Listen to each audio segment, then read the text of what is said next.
The Northern Pass is a 192-mile high-voltage transmission line proposed by Hydro-Quebec and Eversource that would enter the state at the Canada-Pittsburgh border and extend down to Deerfield. The line would carry hydroelectricity to southern New England from Canada. If you ask most people, the Northern Pass is bad for the state. To find out why specifically the Northern Pass was so bad, I decided to go out and ask some informed college students about their thoughts on the project.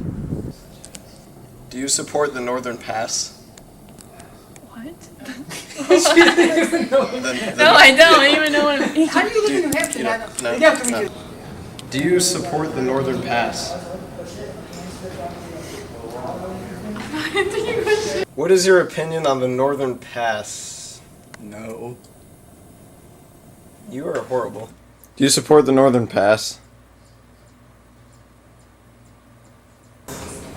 Yeah, this isn't even a microphone. Do you support the Northern Pass? No, I don't. I was about to give up on... Wait, was that a no? Do you know what the Northern Pass is? Not really? No, that's just place. Okay. Oh, never mind. Okay, so maybe asking millennials about the issues around them wasn't going to help me learn a lot. But then I remembered, there are old professors here. Maybe they knew what they were talking about. Do you support the Northern Pass? No, I don't. I don't. Why not? If New Hampshire was going to be receiving at least some of the energy, or even the bulk of the energy, I think it would make more sense. But just to be a pass-through from one market in Canada going down to Connecticut, New York, New Jersey type of regions, which is what the last I heard, I just think it's far too disruptive to the New Hampshire environment, which we're very heavily tourism-based, and I just don't think that it's a balanced proposal at this point. So do you support the Northern Pass? No, I do not, And why do you not support it? because Northern Pass is bringing in a lot of energy to the U.S. that encourages people not to conserve energy. It encourages people to continue business as usual, don't change your lifestyle, continue to burn energy as if there's no end to it. And Northern Pass also comes with a lot of environmental baggage, where it has done a lot of has had a lot of environmental impact in the Hydro-Quebec areas where the energy is being created. And then, in order to bring it to the customers in the U.S., they are proposing these very large structures that affect the scenic view of a lot of people, degrade the quality of their, the value of their property, the scenic and aesthetic value of the land, and all for the continuation of business as usual, instead of conserving energy, converting to alternative energy sources. And yes, it's quite likely that Northern Pass will decrease the cost of energy to some customers if you are only looking at the dollar amount of buying that energy. But if you're looking at the overall cost of that energy in all its aspects, then it's not cost effective. Or what would you say to somebody who doesn't hike, doesn't get out up north, doesn't see where the environment would be destroyed, and thinks that this is creating jobs for the state, and thinks that maybe we're getting energy from it even if we're not? I think I have to suggest that people get out and see the natural beauty we have, for starters, because it's one of the key resources we have here in New Hampshire. New Hampshire by itself, we've lost our industrial base, we have an aging, or our demographics are kind of drifting away from us. So we've got a lot of people that are here to retire. We have a very academic environment, we have a lot of schools here in New Hampshire. The reason why New Hampshire is kind of a special place is predicated upon the natural resources we have. And just to put a giant, power conductivity or power grid down through the middle of the state, I think it's just not balanced. I think that historically the promise of jobs, especially long-term jobs, has been more of an illusion.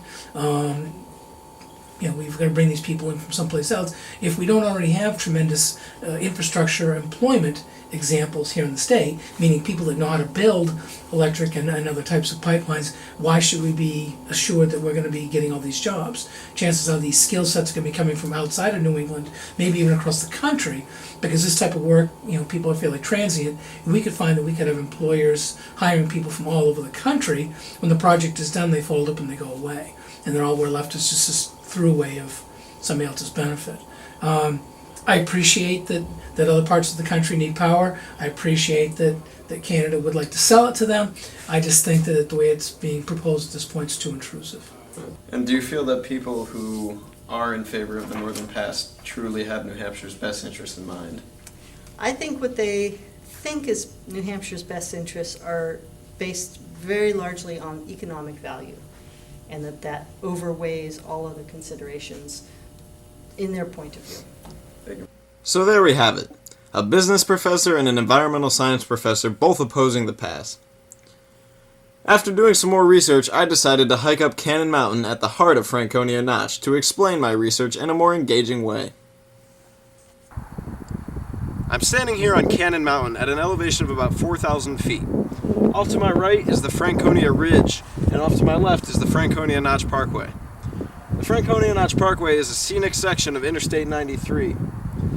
The original proposal for the Northern Pass had several electrical towers going right through this notch following Interstate 93. The original proposal of the Northern Pass was met with a lot of hostility from New Hampshire natives. Most of that hostility came from the obstruction of view that would surely come with putting up towers in this beautiful notch.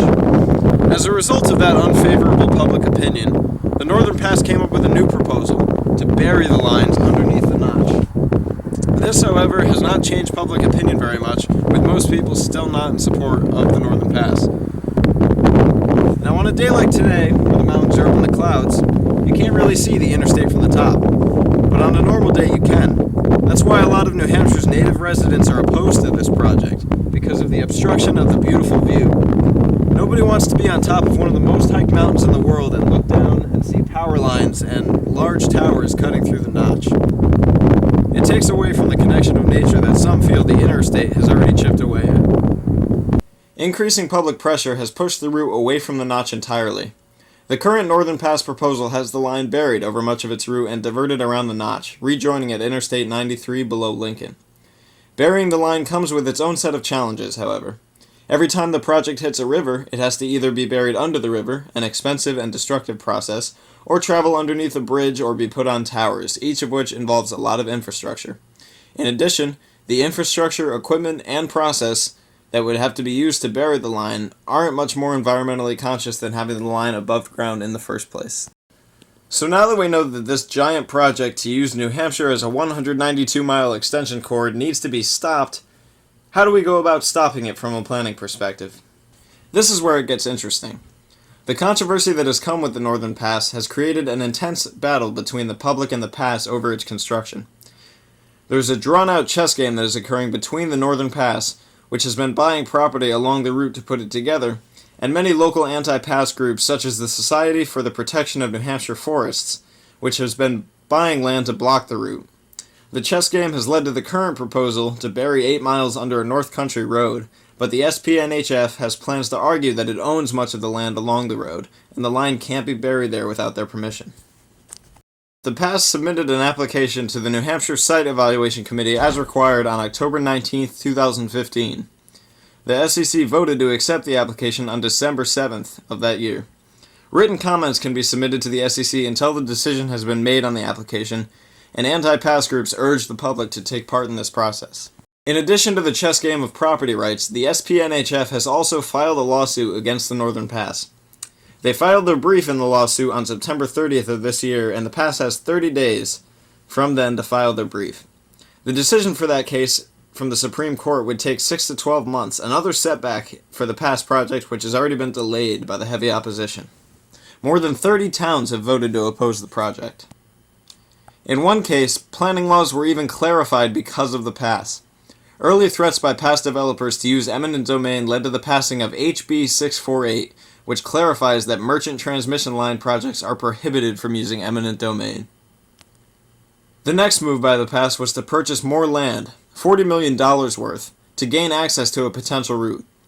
That's where the Forest Society comes in, buying land to ensure the pass can't access its preferred route legally.